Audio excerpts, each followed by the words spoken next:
Welcome to Diecast Restos. I'm Jason and this is my last YouTuber build of the year.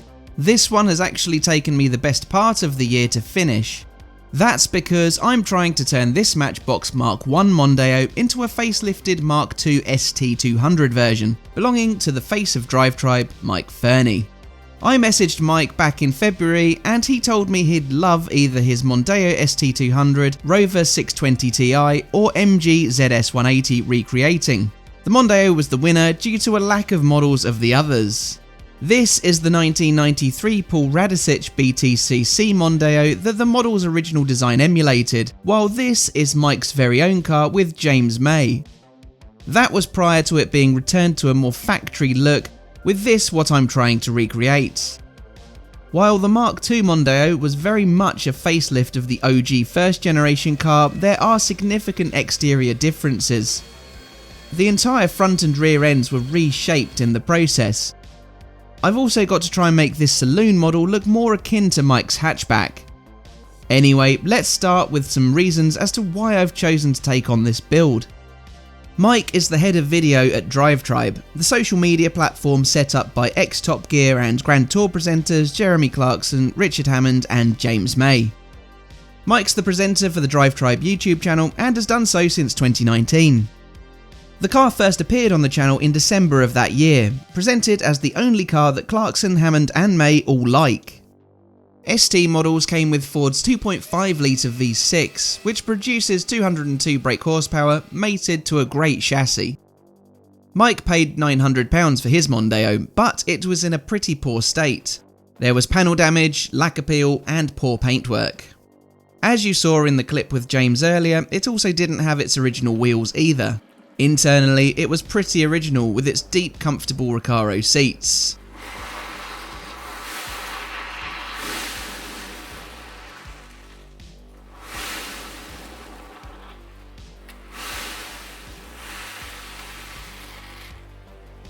At the end of the video introducing the car, which I'll link to here, Mike asked the audience to vote on whether to restore, lightly modify or heavily modify his Mondeo on the Drive Tribe channel.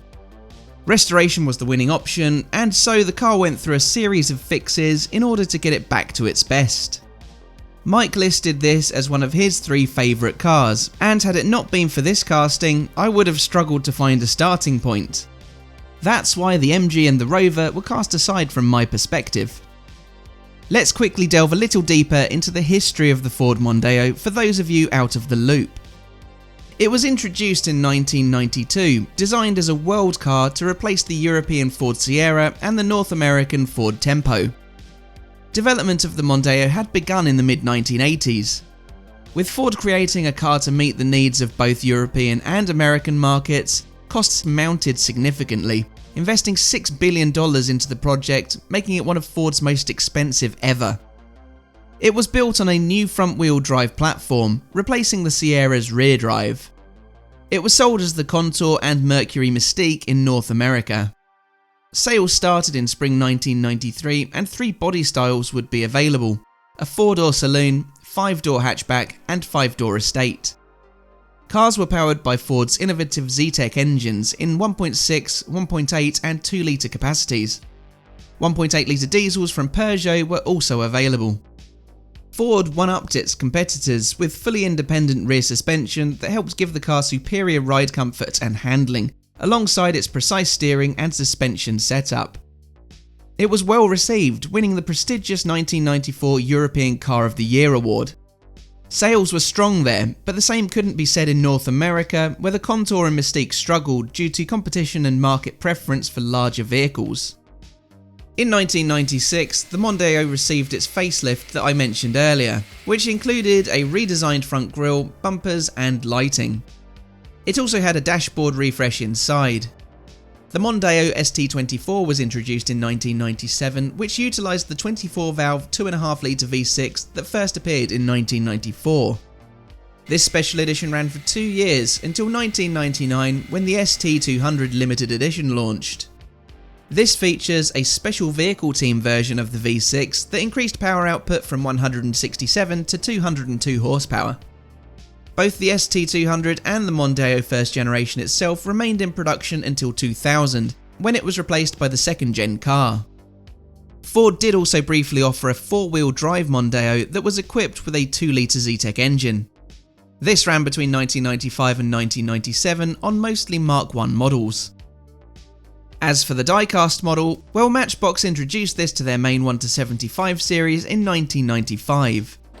Despite being a European offering, the casting was released in both US and rest of world markets.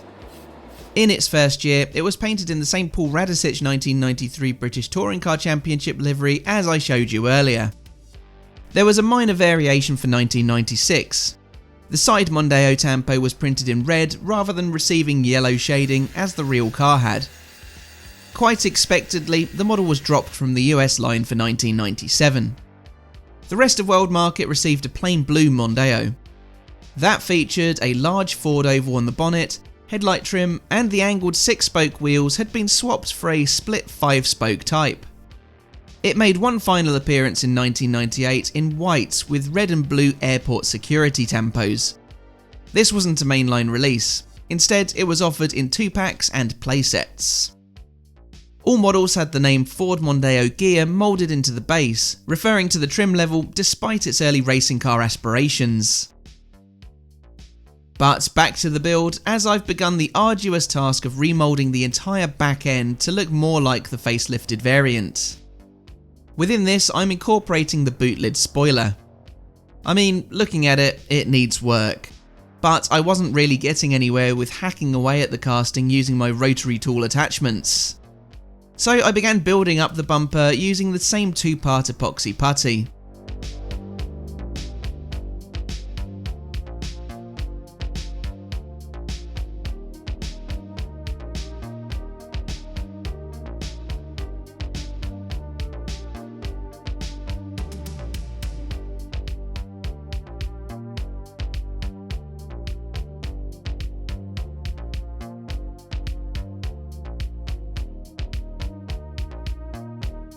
The beauty of this milliput is that once dry, it is still really easy to manipulate with a bit of filing and sanding. I'm going to document the entire process as it happened, albeit significantly edited and significantly sped up. This project really did feel like it would never end at times. That's one of the reasons I've turned to priming it here. I needed to benchmark every so often so I could feel like progress was being made, even if ultimately I was just wasting resources. But it's highlighted to me exactly where I needed to focus my attention. Out came the model filler next to remove the vents on the rear doors. These were just some quick wins.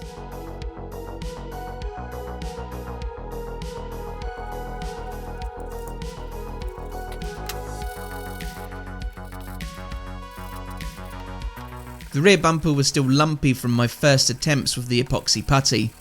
I really went in hard on it with this 120 grit sandpaper so I could start seeing some results.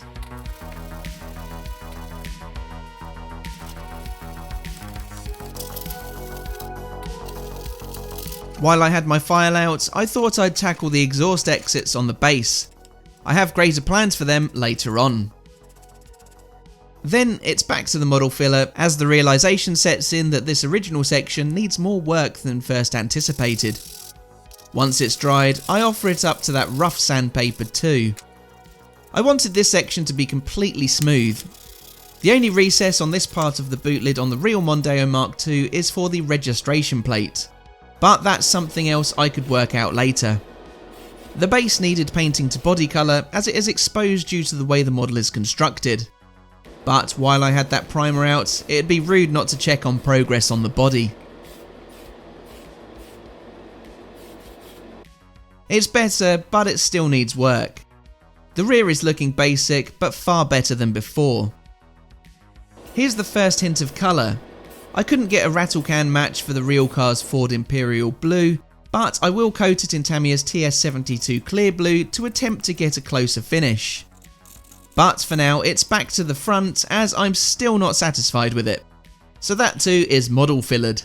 More filing and sanding for me. I think that it'll be worthwhile in the long run though.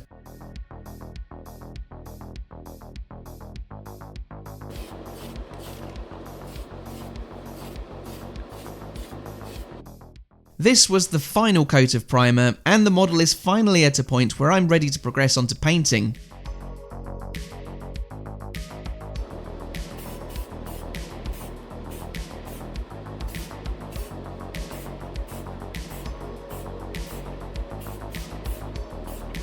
The high coat royal blue is very thick, and in spite of it not being a perfect shade match, I do think that it sits on the body rather well. After 2 coats of that, it receives a coat of Tamiya TS72 clear blue to assist in the vibrance. Next, we move on to detailing. These early stages see my monochrome pens used mostly, laying down base layers for lighting, and reflective areas like mirrors filled out. So that includes the headlights, side repeaters, door mirror glass, fog lamps, and then the rear detail of the large wraparound taillights and lower bumper grille.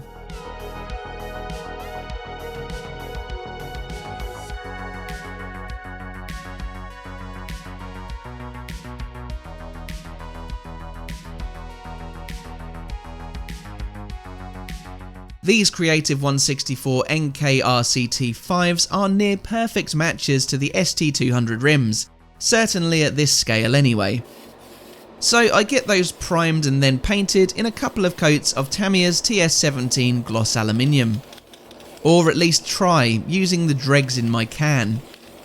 I know these are going to look the business. I chrome up the grille here, but the grille will change course a little later on anyway. So that's a bit of redundant footage, but it's in the video for continuity's sake. Now, using my Artistro 0.7mm paint pen, I draw in all of the black areas on the casting, which as it turns out are mostly just the window surrounds.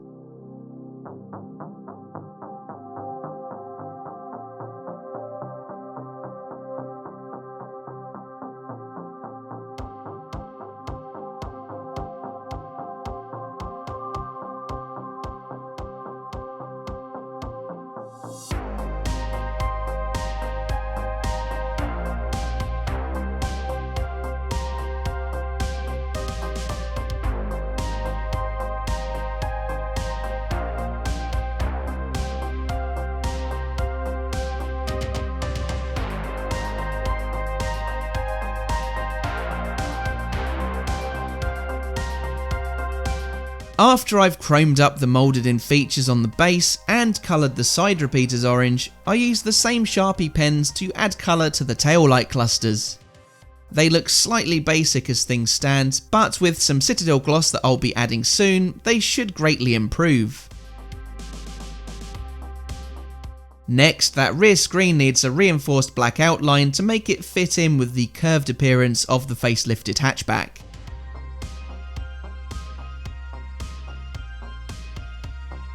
Here's where the Citadel Gloss Nuln Oil steps in to hopefully transform the lighting, as well as any areas in need of additional shading.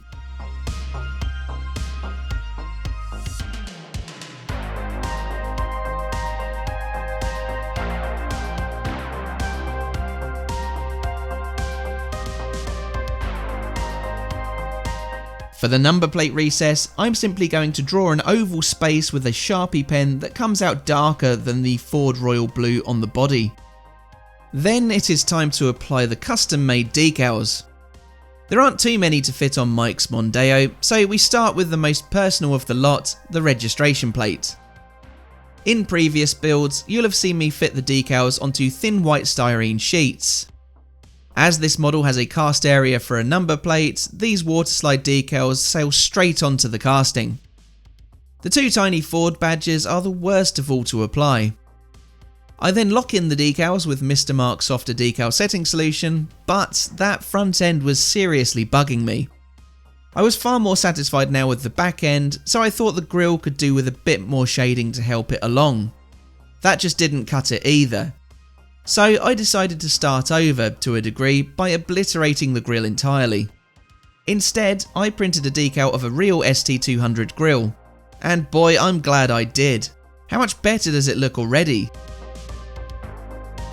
After I've sealed that up with some Mr. Mark Softer, I retouched the headlights with Citadel Gloss where I had covered over it with fresh chrome.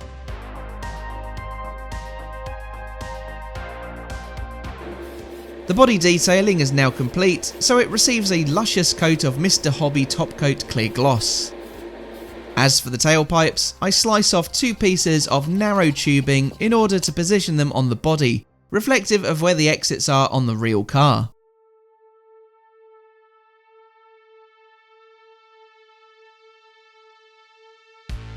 So here are the pieces that make up Mike's Mondeo.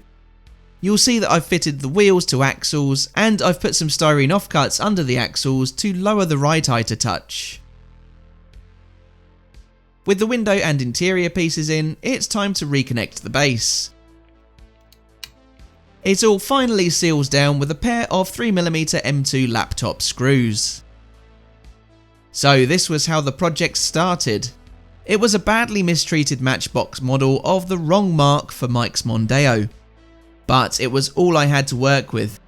There are no Mark II 1-in-64 castings, nor are there Rover 620 Ti or MG ZS 180 models at this scale either. It's taken me the best part of 2024 to get this thing finished.